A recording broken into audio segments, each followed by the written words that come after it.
Hey guys, welcome to the Fight Tonight channel. Friends, before starting to watch this video, I would like to ask you to subscribe to my channel. I really want to get 2000 subscribers on my YouTube channel. Thanks for supporting me, guys. Ryan Garcia fighting Gervonta Davis. I'm gonna make it look very easy. I am a great fighter, said Ryan Garcia during a recent media call. The Rostoko family, the well-documented mental health issues that prompted him to take a brief break from the ring, and his relationship with trainer Joe Goossen after they completed their second camp together. But Fortuna was not a high priority for the man de la Hoya introduced, as not only the future of the lightweight division, but the future of boxing. That's as related to the 33-year-old Fortuna, who held belts at 126 and 130 pounds, and has always been within shouting distance of making another title run, but with only one fight per year since 2020, the most notable one being a clear-cut loss to Joseph Diaz in July 2021.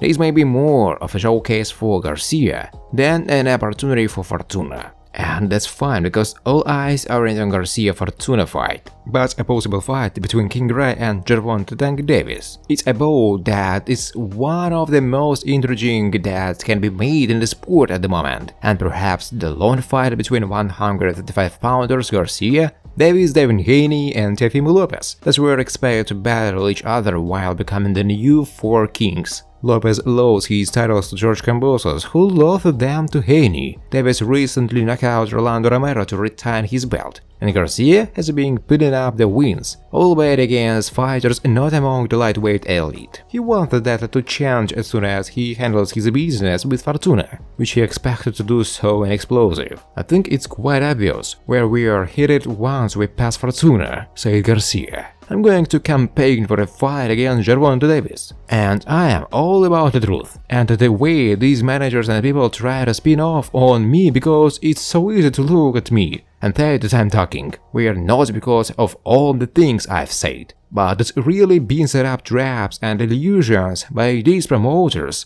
and these managers to make it seem like I ducked out of the fight in some way, when the facts are that I never ducked the fight, and I've always tried to make it happen. So now I just try to find ways to really exploit the truth and clear the fog in the way of the truth, and this is the way I feel like I could do it, is to really be as transparent as I can be at every step of the way. With a statement like that, Garcia is admirably putting the ball in the court of Team Davis, having the impact that he does on social media.